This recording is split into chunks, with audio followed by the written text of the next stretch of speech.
This is the fifth video from Napoleon Hill's Positive Mental Attitude, The Science of Success. If you'd like to purchase the ebook on Amazon, please click on the link at the top of the description below. Definiteness of purpose is the first step towards attaining this mind control, and hence is the first step in overcoming fear.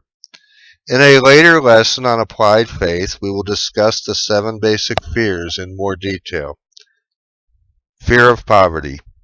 You are living in the richest country in the world, a country which offers you the greatest opportunities in the world. Everything you could possibly need is available to you at the right time, under the right circumstances. Fear of ill health. The body with which nature has provided us will automatically maintain itself in perfect working order if we keep our minds free from negative thoughts. Fear of criticism. There are actually no critics except those which we create in our imaginations. No one can really criticize you except with your own cooperation. Fear of loss of loves of friends and relatives.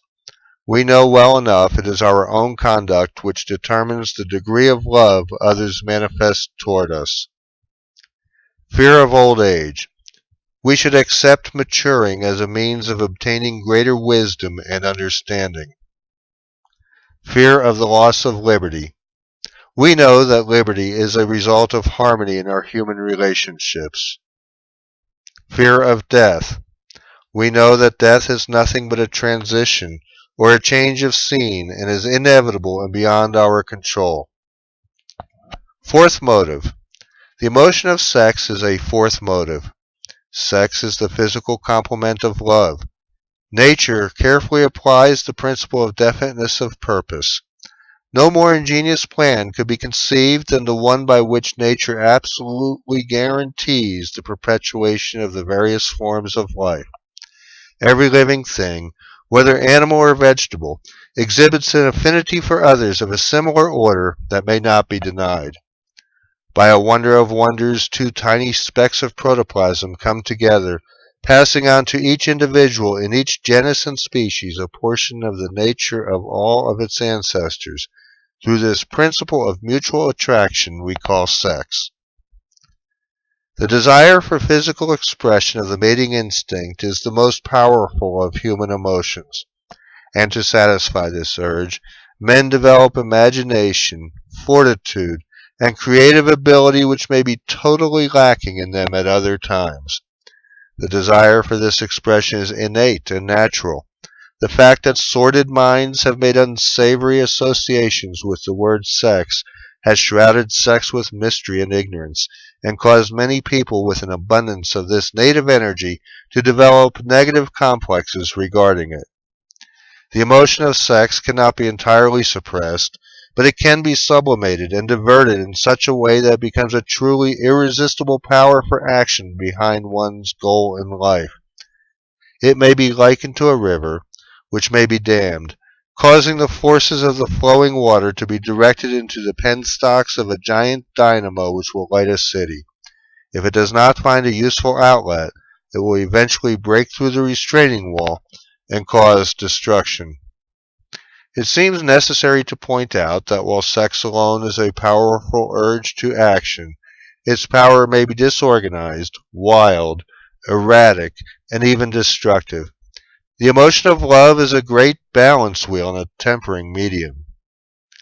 When the emotion of love, which is psychic, is blended with the emotion of sex, which is physical, an influence or power is generated which steps up or increases the vibratory rate of every cell in the body. These emotions are the handiwork of nature, instruments through which the Creator provided for perpetuation of the human race. Andrew Carnegie made the following statement, which seems a fitting summary to this topic. There has never yet been born a great leader in any form of human endeavor who did not attain his leadership through the mastering and direction of the power generated by the great emotions of love and sex. Fifth motive, the desire for life after death. This is a very strong motive, and is the one upon which nearly all religious activity is based. Surveys have been made of the peoples of the world, and they show that every culture, from the lowest degree of social development to the highest, worships something. They all have some form of religion, and, oddly enough, the central theme of all such religions is immortality or everlasting life. Some students of this subject have suggested that perhaps the greatest evidence favoring a belief in the continuation of consciousness after Earth life lies in the persistence with which this idea occurs in all cultures.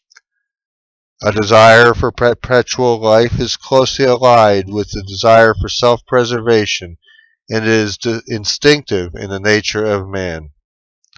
Sixth motive, the desire for freedom of body and mind. The basic wish in everyone's heart is the desire to be free and unfettered. Ask the average man you meet and he will tell you that someday he's going to be his own boss and nobody is going to tell him what to do. This elementary expression of a basic urge does not go beyond a mere idle wish in most cases, and sometimes it is just plain laziness that prompts it, rather than a definite desire to be free. In fact, working for oneself does not necessarily mean freedom. There are men who own their own businesses who work early and late to make ends meet, while their employees work their 8 hours and go home. But these are unusual situations. It is true that owning your own business is one way to be self-determining. This great country of ours affords more opportunities for personal freedom than anywhere else in the world.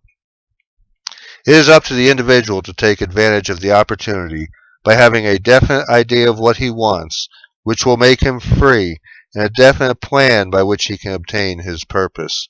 Freedom of body and mind requires very careful planning to achieve, and few there be that find it. Many persons, even with money, bind themselves to too many things and fail to be really free.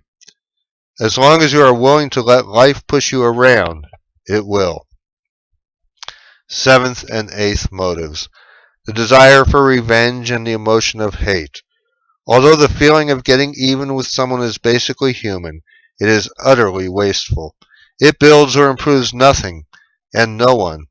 Holding a grudge can result in only one thing, a negative mental attitude, which is exactly opposite to the constructive or positive mental attitude which is required for success.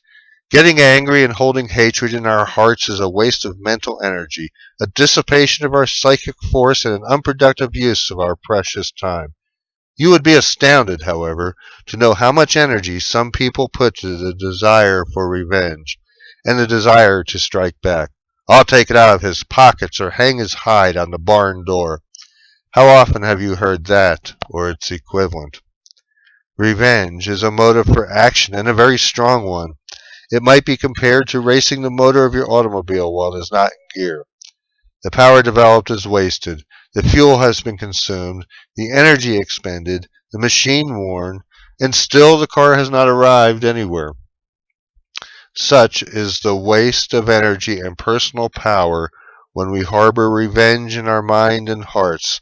Also, you may be sure that will kick back on anyone who permits this desire to remain with him. Newton states in one of his laws, to every action there is an equal amount of reaction. This law, which pertains to the physical properties of matter, is also applicable to the eighth motive, the desire for revenge, with a slight alteration. There will be an equal and opposite force resulting from the expression of revenge. The only people you should get even with are those who have helped you. This completes this section. If you would like to purchase the ebook on Amazon, please click on the link at the top of the description below.